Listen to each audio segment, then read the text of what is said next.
बिस्मिल्लाहिर रहमानिर रहीम। अस्सलामु आलैकुम। আমি মোহাম্মদ হেলাল হোসেন, দিনাজপুর। আমি বস্তি পুনর্বাসন ও শহীদ পরিবারের ক্ষতিপূরণ আদায় সংগ্রাম পরিষদের একজন সক্রিয় সংগ্রামী যোদ্ধা।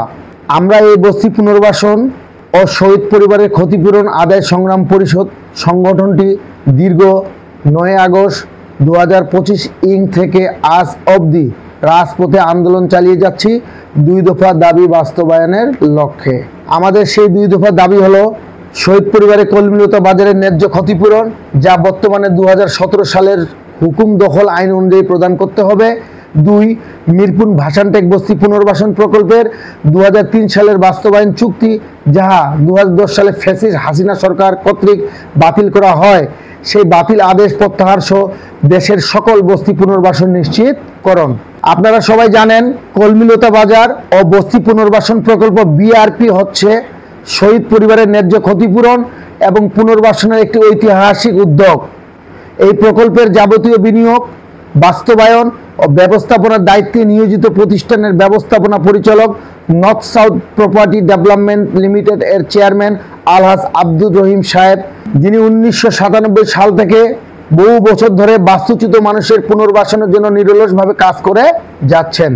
আজ আমরা অত্যন্ত দুঃখ ও ভারাক্রান্ত মনে আপনাদের সামনে একটি প্রতারক চক্রের চক্রান্তের বিষয়ে প্রমাণসহ উপস্থাপন করতে এসেছি।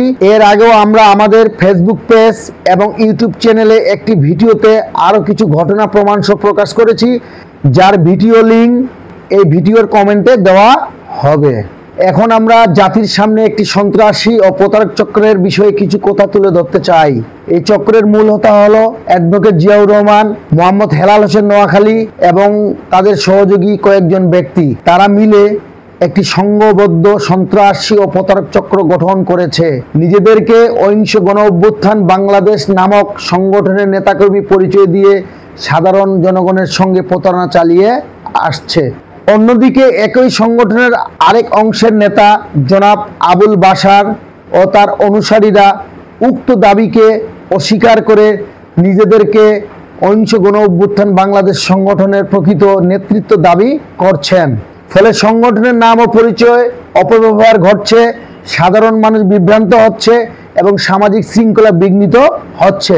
অ্যাডভোকেট জিয়াউর রহমান ও নোয়াখালীর হেলালগঞ্জ নিজেদের অসৎ উদ্দেশ্য বাস্তবায়নের লক্ষ্যে দীর্ঘদিন ধরে সংগঠনের নামে মানুষকে বিভ্রান্ত করে অর্থ আত্মসাৎ করে আসছে।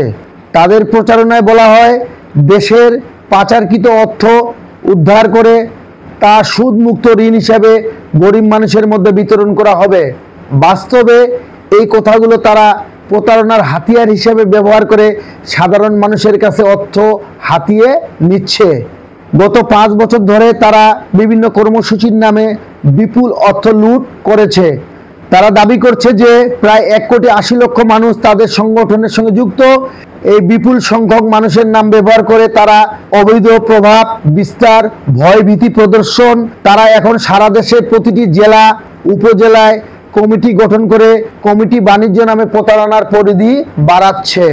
এই চক্রের কিছু কার্যক্রম ও অনিয়মের উদাহরণ: নাম্বার 1, তারা নিজেদেরকে অহিংস গণ অভ্যুত্থান বাংলাদেশের কেন্দ্রীয় কমিটির নেতা হিসাবে পরিচয় দিচ্ছে, অথচ একই সংগঠনের আরেক কমিটি আবুল বাশার গঙ্গের নেতৃত্বে সক্রিয় ও বিদ্যমান রয়েছে।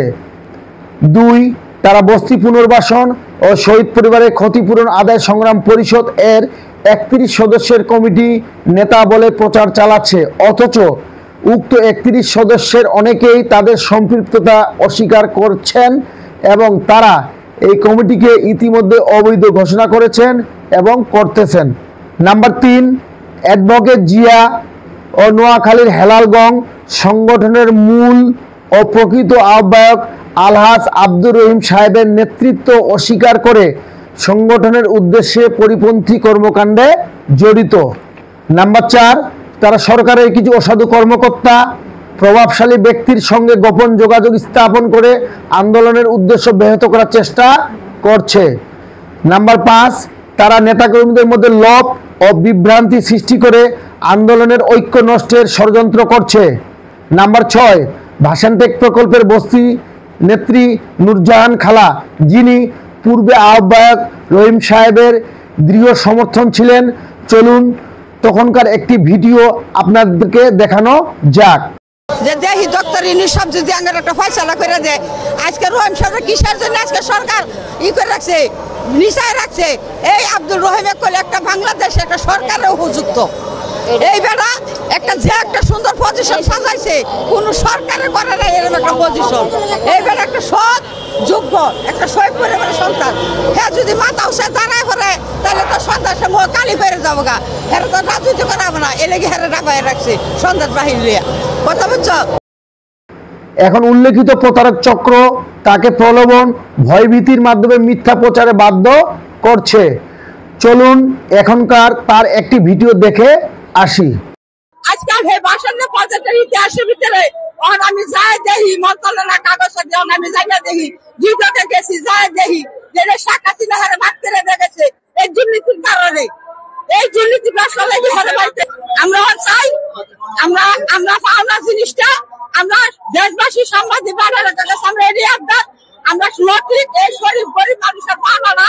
আর আমরা এসে রাখি আমরা জানি বুঝতে পাই এই জিনিসটা লাগে আমরা আজকে ফেস করে বাইরে আমরা আবার সম্মেলনে চালাইছি।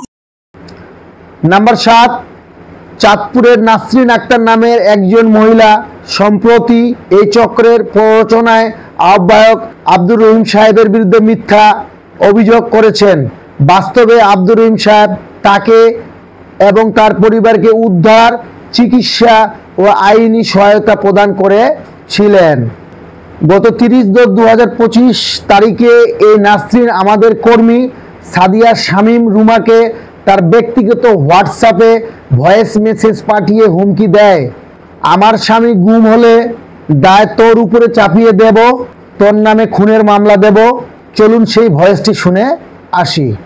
আর মানুষ হগির হলে তো ভিক্ষা করে ভাত খাইলেও তো মানুষ মান সম্মান চিনে। তোমার তো এরকমও কিছু নাই। এই তাহলে কি তুমি আমার জামাইটা নিয়ে মারছো? তাহলে আমি তোমার নামে কেস করুম, মার্ডার কেস করুম তোমার নামে। গুণ করছে তুমি দেখো না আমার জামাই কি করছে? হ্যাঁ, তাহলে আমি তোমার নামে মার্ডার কেসের আসামি দেবো তোমারে। যারা যারা তোমরা এখানে আসো ব্যঙ্গ করতেছো তো তোমার আসামি দেবো। আমি সত্যি কই দিছি তোমার নামে আসামি দেবো যে তুমি এই কাজ করছো। আচ্ছা, এই প্রতারক সন্ত্রাসীরা যে কোনো সময় নিজের লোককে খুন করে সংগঠনের আহ্বায়ক আলহাজ আব্দুর রহিম সাহেবের সহ আমাদের ঘাড়ে চাপিয়ে দেবার চেষ্টা চালাচ্ছে। অন্যদিকে জেলায় জেলায় সংঘবদ্ধ দলটির সদস্য দিয়া আলহাজ আব্দুর রহিম সাহেব সহ আমাদের নামে মিথ্যা মামলা দেওয়ার চেষ্টা প্রতিনিয়ত চালাচ্ছেন।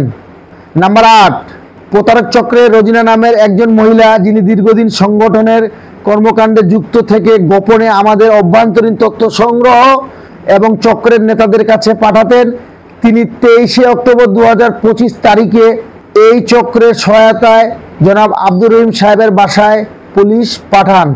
সেদিন বিকাল 5:30 ভাইয়ের অসুস্থতার অজুহাতে অফিস থেকে বেরিয়ে গিয়ে 999-এ ফোন করে বলেন তাকে আমরা জোর করে আটকে রেখেছি। পরে পুলিশ এসে সিসিটিভি ফুটেজে দেখে সত্য ঘটনা উদ্ঘাটন করেন। আমাদের কাছে সম্পূর্ণ ভিডিও ফুটেজ ও ছবি রয়েছে, যা প্রয়োজনে পুলিশের কাছে দেওয়া হবে। চলুন দুইটি ভিডিও দেখে আসি। প্রথমটি, সে বের হওয়ার আগে তার বডি ল্যাঙ্গুয়েজ কেমন ছিল। পাইছেন একটা সাগরের মাঝে ছেড়ে দিছেন, মাছ সাগরের মাঝে ছেড়ে দিছেন। এখন আমাদেরকে তো কুল একটা ধরতেই হবে, কিনারে অবশ্যই উঠতে হবে, পার নিতে হবে। তা আমাদেরকে যেখানে গিয়ে আমরা পার পাই সেখানেই যেতে হবে, জীবন বাঁচাতে হবে। ওটা আপনারাই ব্যর্থতা, আপনাদের ব্যর্থতার কারণে আজকে আমরা এই পরিস্থিতির শিকার। কমিটির কোনো দায়িত্বই আপনারা পালন করেন নাই, চাই না কমিটি। আসসালামু আলাইকুম। দ্বিতীয়টি, সে বের হওয়ার পর তার কথাবার্তার ধরন কিভাবে বদলে যায়। তাদেরকে নিয়ে সারা রাত এমনিতে ফোন দিয়েছে, ফোন ধরার সময় নাই, তার মাথা বলে হ্যাং হয়ে যায়, ওই কথাগুলোই সবসময় বলে। কিন্তু এই দিন রাত্রে 4টা পর্যন্ত মিটিং করছে, সারা রাত 4টা পর্যন্ত মিটিং করতেছে। তখন কি তার মাথা হ্যাং হয় নাই? তখন কি তার মাথায় সমস্যা হয় নাই? না, সে যে একটা সুবিধাবাজি লোক আগে আমরা মানুষে বলছে, কিন্তু সে কথাগুলো আমরা বিশ্বাস করি না। কিন্তু আমি নিজে বাসায় থেকে এখন বিশ্বাস করছি। তারপরে যে বিষয়গুলা আমাদের প্রত্যেকটা নেতাকর্মীদের সে লোক দেখাইছে, কি লোক দেখাইছে স্বতন্ত্রতাকে, তাদেরকে জেলা ভিত্তিক নির্বাচন এমপি নির্বাচন করাবে, প্রত্যেকটা নেতাকর্মীকে এমপি নির্বাচন করাবে বলছে কি তাদেরকে লেলিয়ে দিছে। আমাদের যে কমিটি আছে 31 জন কমিটি, 31 জনের পিছে লেলিয়ে দিছে আমাদের যে কতগুলো কর্মীরা আছে ভিতরে। আলহাজ রহিম সাহেবের এনো আমি রহিমা আপা আমরা যদি বের হয়ে বাধ্য খেতে যাই, তারপরে 5 জন 3 জন মানুষ আমাদেরকে গার্ড দেয়, আমরা যদি অসময় যে তারপরে 2 জন 3 জনকে দাঁড়িয়ে দেয় জানে যে কি বলি কি না করি, তারা ষড়যন্ত্রগুলো তো আমরা জানি। আমরা লাগাতে মন করলে খামতেও পারি না। কালকে রাত্রে কোনো রকম তাদের কাছ থেকে মানে অনেক কিছু বললা তাদের কাছ থেকে ছুটি আসে, কেমনে ছুটি আসে মানে কান্দনের জন্য এমন টর্চারিং করতেছে যে আমাদের কর্মীকে আমাদের পাশে নিয়ে দিছে। তারা বলে কি রহিম স্যারের কাজ যদি না করি তা আমাদের চুল ধরে বের করে দিবে। তারা কমিটি চায় না। আলহাজ রহিম সাহেব বলছে যে তোমরা যদি এই ধরনের কথা বলো তাইলেই এটা প্লাস পয়েন্ট। আমি তো বলতে পারি না তোমরা এমপি নির্বাচন করাবো, তোমরা আমার হয়ে কথা বলো। যেমন আমি আর রহিম আপা তো এটা করি না, আমরা তো কান দিয়ে এই সুযোগটাও দেয় না। কালকে ভাত খাবার কথা বললে আমরা এই জবাবার বিরুদ্ধে তো চিঠি কেমন পরীক্ষা কোন পাবে, আমরা রাতে 9টা পর্যন্ত এনে তারা 2 জনে কাঁদছি ওদের যারা ওদের টর্চারিংয়ে। এই যে প্রতারক চক্রের স্বভাবই এরকম। নাম্বার 9, নোয়াখালীর প্রতারক মোহাম্মদ হেলাল উদ্দিন এই চক্রের অন্যতম সদস্য। অহিংস গণ অভ্যুত্থান বাংলাদেশ ও বস্তি পুনর্বাসন ও শহীদ পরিবারের ক্ষতিপূরণ আদায় সংগ্রাম পরিষদ এই 2টি নাম ব্যবহার করে গ্রামের সহজ সরল মানুষকে প্রতারণা করছে। তিনি বলেন যদি শুরু থেকে কমিটিকে আনুগত্য রাখেন তবে বিশেষ সুবিধা, বড় ঋণ ও উচ্চ পদ পাবেন। এইভাবে তিনি তাদের কাছ থেকে অর্থ আদায় করেছেন। আমরা দাবি করছি এই ধরনের প্রতারণা যেন দ্রুত আইনের আওতায় এনে দৃষ্টান্তমূলক শাস্তি দেওয়া হয়। নাম্বার 10, এই প্রতারক চক্রে আরও অনেক পরিচিত ও অচেনা ব্যক্তি জড়িত, যারা ভুয়া সংগঠন, মিথ্যা প্রচার ও আর্থিক প্রতারণার সঙ্গে যুক্ত। আমরা ধারাবাহিকভাবে তাদের নাম, ঠিকানা ও প্রমাণাদি প্রকাশ করব এবং কর্তৃপক্ষের কাছে দাখিল করব। নাম্বার 11, এই প্রতারক চক্রের ইয়াসমিন আক্তার, যিনি মোহাম্মদপুর ঢাকা উদ্যান এলাকায় থাকেন, 20 অক্টোবর প্রধান উপদেষ্টার বরাবরের সাক্ষাৎ পাওয়ার দাবিতে স্মারকলিপি প্রদান উপলক্ষে প্রোগ্রাম সফল করতে আমরা মোহাম্মদপুরে বিভিন্ন বস্তিতে লিফলেট বিতরণ করি। তখন জানা যায় অহিংস গণ অভ্যুত্থান বাংলাদেশ নাম ব্যবহার করে এই প্রতারক চক্র বস্তিবাসীর কাছ থেকে অর্থ আদায় করছে। বস্তিবাসীরা এই ইয়াসমিন আক্তারের প্রতারণার প্রতিবাদে ঝাড়ু, লাঠি ও জুতা প্রদর্শন প্রতিরোধ গড়ে তোলে। 20 তারিখের প্রোগ্রামকে কেন্দ্র করে আমরা 19 অক্টোবর জাতীয় প্রেস ক্লাবে একটি গোল টেবিল বৈঠক করি। গোল টেবিল বৈঠক শেষে ইয়াসমিন প্রতিশ্রুতি দেয় সে 20 তারিখে অনেক লোক নিয়ে আসবে এবং অতি আগ্রহী, অথচ বাস ভাড়ার টাকা নেই। এজন্য আর্থিক সহায়তা গ্রহণ করে আমাদের কয়েকজন কর্মীর নিকট থেকে, কিন্তু পরদিন নির্ধারিত স্থানে কোনো কর্মী না নিয়ে শাহবাগের পরিবর্তে প্রেস ক্লাবে গিয়ে বিভ্রান্তি ছড়ায় এবং হেলাল দিনাজপুরের বিরুদ্ধে অপপ্রচার শুরু করে। পরে প্রমাণিত হয় অ্যাডভোকেট জিয়া, হেলাল উদ্দিন নোয়াখালী, ফরাদ হোসেন, নূর মিয়া ও ইয়াসমিন এরা একই প্রতারক চক্রের সক্রিয় সদস্য। 29 অক্টোবর সন্ধ্যা 5:30 ঘটিকায় ঢাকা উদ্যান নবীনগর এলাকার আলমতাজ আপার নেতৃত্বে 11 সদস্যের মহিলা প্রতিনিধি দল বিজয় সরণি অফিসে আলহাজ আব্দুর রহিম সাহেবের সঙ্গে সাক্ষাৎ করেন।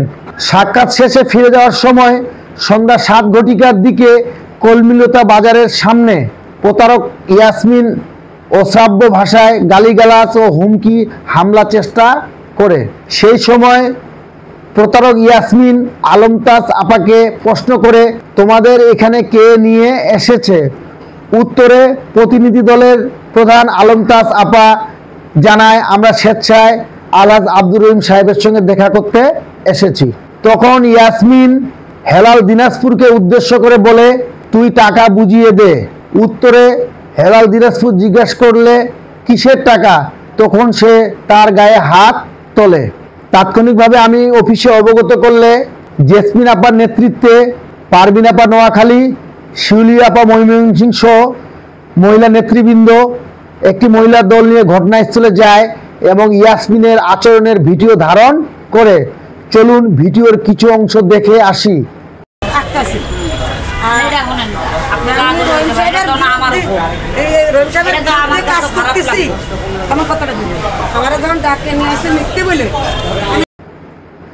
ঘটনার পর এই চক্র কলমিলতা বাজারে অবস্থান নিয়ে শান্তি শৃঙ্খলা ও নিরাপত্তা ব্যাহত করার চেষ্টা চালায়। আমি অহিংস গণ অভ্যুত্থান বাংলাদেশ ও বস্তি পুনর্বাসন শহীদ পরিবারের ক্ষতিপূরণ আদায় সংগ্রাম পরিষদের একজন সক্রিয় কর্মী হিসেবে দেশবাসীর প্রতি আহ্বান জানাচ্ছি, এই প্রতারক চক্রের প্ররোচনায় বিভ্রান্ত হবেন না। ন্যায় ও সত্যের পথে অবিচল থাকুন, অন্যায় ও ভণ্ডামি প্রতিহত করুন। বিশেষ করে এই প্রতারক চক্রের অন্যতম সদস্য ঢাকা উদ্যানের ইয়াসমিন আক্তার নামের এই ভণ্ড মহিলার কথায় কর্ণপাত না করার জন্য ঢাকার সকল বস্তিবাসীকে বিনীত অনুরোধ জানাচ্ছি। আমরা স্পষ্টভাবে বলতে চাই, আলহাজ আব্দুর রহিম সাহেব সহ বিআরপি প্রকল্পের বিরুদ্ধে আনা সব অভিযোগ সম্পূর্ণ ভিত্তিহীন, ভুয়া, বানোয়াট, কাল্পনিক ও উদ্দেশ্য প্রণোদিত। সম্মানিত দেশবাসী, আমরা আহ্বান জানাচ্ছি জনগণ, মিডিয়া, সংশ্লিষ্ট কর্তৃপক্ষ যেন এই প্রতারক চক্রের কর্মকাণ্ড তদন্ত করে প্রয়োজনীয় ব্যবস্থা গ্রহণ করেন। আমরা চাই সত্য প্রকাশ পাক, ন্যায় প্রতিষ্ঠিত হোক এবং শহীদ পরিবারের স্বপ্ন বাস্তবায়িত হোক ইনশাআল্লাহ। ধন্যবাদ সকলকে। আসসালামু আলাইকুম ওয়া রাহমাতুল্লাহ।